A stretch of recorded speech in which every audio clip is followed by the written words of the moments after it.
বাংলাদেশের আপডেট সংবাদে আপনাদেরকে স্বাগত। শুরুতেই সংবাদ শিরোনাম। শুরুতেই জানিয়ে দেব একটি গুরুত্বপূর্ণ ভয়ঙ্কর সংবাদ। বিপদে পড়ে এবার বড় সিদ্ধান্ত নিতে চলেছেন শেখ হাসিনা। ইউনূসকে প্রকাশ্য চ্যালেঞ্জ আওয়ামী লীগের। খুব শীঘ্রই দেশে ফিরেছেন তিনি। বদলে যাবে বাংলাদেশের রাজনীতি, থাকছে বিস্তারিত প্রতিবেদনে। এরপর জানিয়ে দেব ইউনূসের বিদায় ঘণ্টা বেজে গেল। ঢাকায় ঢুকছেন প্রাক্তন প্রধানমন্ত্রীর পুত্র। বেরিয়ে এলো নতুন এক চাঞ্চল্যকর তথ্য, থাকছে বিস্তারিত প্রতিবেদনে। জানিয়ে দেব ইউনূস প্রশাসনে ভরসা নেই।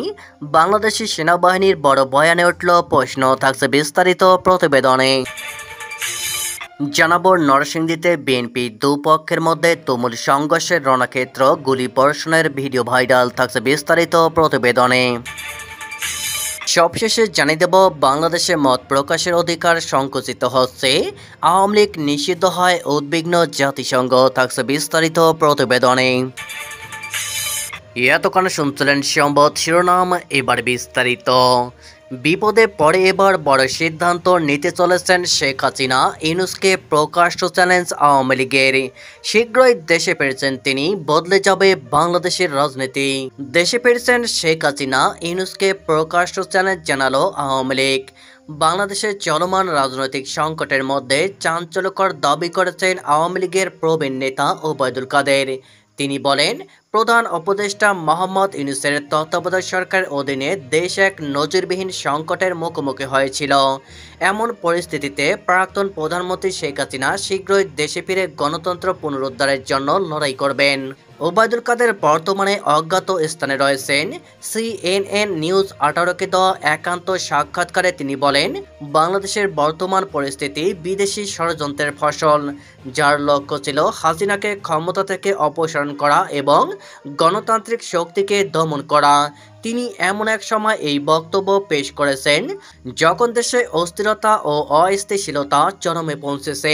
ওবায়দুল কাদের বলেন, 5 আগস্ট 2024 ছিল দেশের জন্য একটি কালো দিন, যেদিন শেখ হাসিনাকে ক্ষমতা থেকে সরিয়ে দেশে একটি অন্তর্বর্তীকালীন সরকার গঠন করা হয়।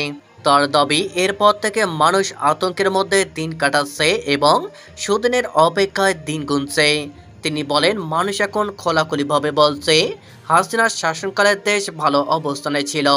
চরমপন্থী শক্তি বর্তমানে সাধারণ মানুষের ক্ষমতা গ্রাস করেছে, ফলে জনগণ স্থিতিশীলতা ফিরে পেতে চায়।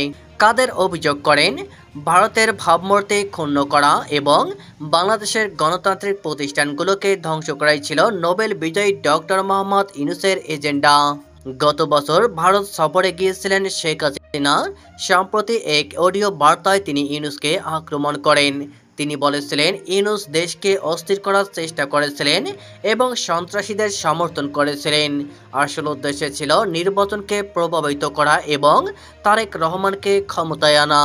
আওয়ামী লীগের রাজনৈতিক কর্মকাণ্ড নিষিদ্ধ থাকায় নির্বাচনে প্রতিদ্বন্দ্বিতা করার চ্যালেঞ্জের মুখে পড়েছে দলটি। তিনি বলেন, নির্বাচন অনিশ্চিত। সকল মৌলবাদী এবং চরমপন্থী শক্তি আমাদের ভয় পায়, কারণ তারা জানে যে আমরা যদি নির্বাচনে প্রতিদ্বন্দ্বিতা করি তবে তারা পরাজিত হবে। তিনি দৃঢ়তার সঙ্গে বলেন, দল আইনি ও রাজনৈতিক লড়াই চালিয়ে যাবে এবং হাসিনার নেতৃত্বেই ফিরে আসবে। ওবায়দুল কাদের মনে করেন, বাংলাদেশের জনগণ শেখ হাসিনার শাসনামলে স্থিতিশীলতার কথা স্মরণ করছে, যেখানে অর্থনৈতিক অগ্রগতি ও নিরাপত্তা ছিল। একই সঙ্গে আন্তর্জাতিক সম্প্রদায় এই পরিস্থিতির ওপর নজর রাখছে। ভারত শেখ হাসিনাকে আশ্রয় দিচ্ছে। এই সংকটে সতর্কতা অবলম্বন করা হচ্ছে। বাংলাদেশের পরিস্থিতি স্বাভাবিক করতে ভারতের সহায়তা চেয়েছেন তিনি, বিশেষ করে সংখ্যালঘু সম্প্রদায়ের সুরক্ষার জন্য। তিনি বলেন, 1971 সালের যুদ্ধে ভারতের অবদান বাংলাদেশের জন্য গুরুত্বপূর্ণ ছিল এবং এর ভূমিকা এখনও গুরুত্বপূর্ণ। বর্তমান অস্থায়ী সরকার শেখ হাসিনা ও তার দলের বিরুদ্ধে নানা অভিযোগ উপস্থাপন করেছে। এর মধ্যে দুর্নীতি, মানবাধিকার লঙ্ঘন ও নৃশংসতার অভিযোগ রয়েছে। জবাবে আওয়ামী লীগ দাবি করে যে অভিযোগগুলি মিথ্যা এবং ইউনূস সরকার বিদেশি স্বার্থের পুতুল হয়ে উঠেছে। কাদের বলেন, ইউনূসের নেতৃত্বে অনেক মন্ত্রী বিদেশি পাসপোর্টধারী ছিলেন, যারা দেশের ক্ষতি করে পালিয়ে যেতে পারেন। পাশাপাশি তার দাবি, বাংলাদেশের সহিংসতা ও অরাজকতা বেড়েই চলছে। হাসিনার সমর্থকদের ওপর হামলার খবর পাওয়া যাচ্ছে এবং দলীয় কর্মীরা আতঙ্কিত। ওবায়দুল কাদের বলেন, আওয়ামী লীগ ঐক্যবদ্ধভাবে সংকট মোকাবেলা করবে এবং শেখ হাসিনার প্রত্যাবর্তনের মাধ্যমে গণতন্ত্র পুনরুদ্ধার করবে। ডক্টর ইউনূসের বিদায় ঘণ্টা বেজে গেল, ঢাকায় ঢুকছেন প্রাক্তন প্রধানমন্ত্রীর পুত্র। বেরিয়ে এলো নতুন এক চাঞ্চল্যকর তথ্য। ইউনূসের গদি আর কদিনের, বাংলাদেশ প্রস্তুতি নিচ্ছে ফের পালাবদলের। শেখ হাসিনার সরকারের পতনের পর বাংলাদেশ চালাচ্ছে মোহাম্মদ ইউনূসের নেতৃত্বাধীন অন্তর্বর্তী সরকার। তবে সেই সরকারে স্থায়িত্ব আর বেশি দিন নয়। বাংলাদেশে নির্বাচিত সরকার আসবে এবার। আর তার আগে বাংলাদেশে ঘটতে চলেছে বড় কিছু। 17 বছর পর এক বিশেষ ব্যক্তি পা রাখতে চলেছেন বাংলাদেশে। কে তিনি? শোনা যাচ্ছে বাংলাদেশের রাজনীতিতে নতুন এক অধ্যায়ের সূচনা হতে চলেছে। বাংলাদেশে ফিরে আসতে পারেন বিএনপির ভারপ্রাপ্ত চেয়ারম্যান তারেক রহমান। আগামী জুলাই মাসে দেশে ফিরতে পারেন তিনি। 17 বছর পর তিনি বাংলাদেশে ফিরতে পারেন। ওপার বাংলায় জোর জল্পনা, ইউনূসকে সরিয়ে এবার বাংলাদেশের গদিতে বসতে চলেছেন তারেক রহমান।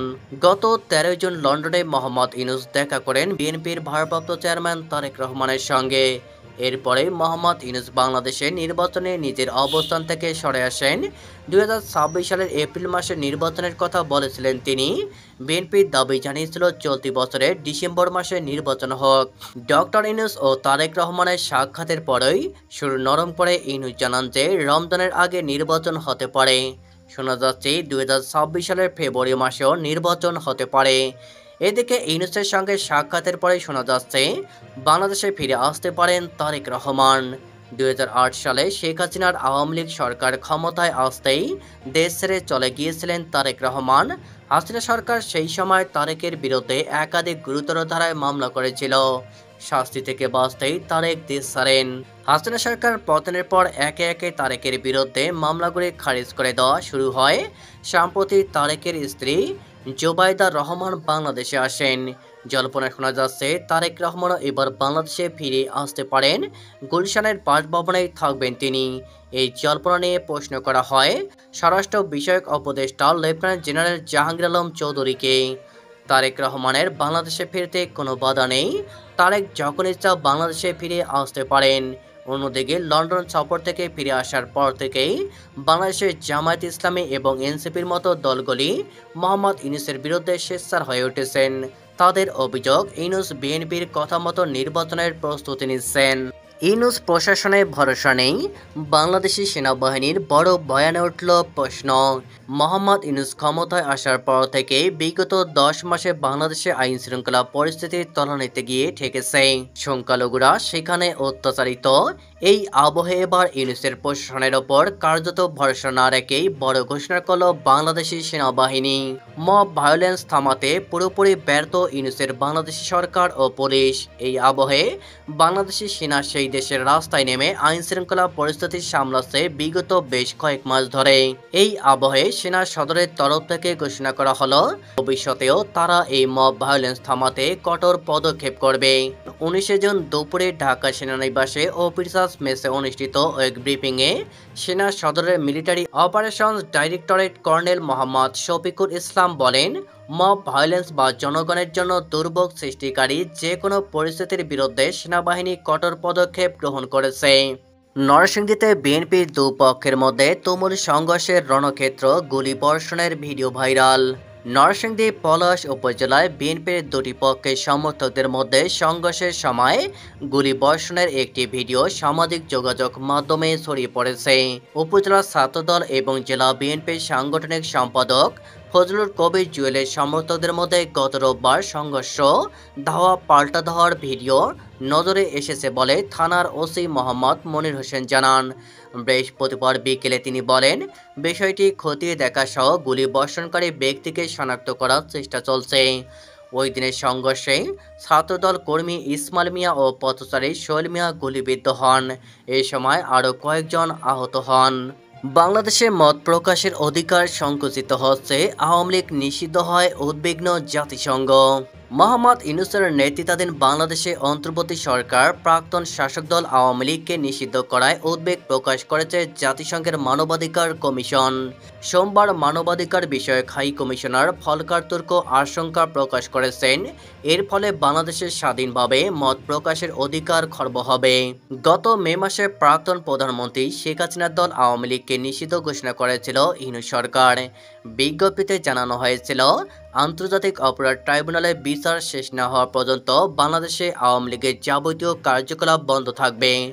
জাতীয় সংসদ বা অন্য কোনো নির্বাচনেও প্রতিদ্বন্দ্বিতা করতে পারবে না মুক্তিযুদ্ধের ঐতিহ্যবাহী প্রাচীনতম রাজনৈতিক দল। সোমবার সুইজারল্যান্ডের জেনেভায় ৫৯তম মানবাধিকার পরিষদে উত্থাপিত বার্ষিক প্রতিবেদনে অন্তর্বর্তী সরকারের এই পদক্ষেপ নিয়ে মানবাধিকার বিষয়ক হাই কমিশনার বলেছেন, রাজনৈতিক দল ও সংগঠন নিষিদ্ধ করার সুযোগ তৈরি করে সাম্প্রতিক আইনের পরিবর্তন আনা এবং এই সংক্রান্ত সব কর্মকাণ্ড নিয়ে আমি উদ্বিগ্ন। এটি অন্যায্যভাবে সাংগঠনিক স্বাধীনতা, মত প্রকাশের স্বাধীনতা ও সমবেত হওয়ার স্বাধীনতাকে খর্ব করবে।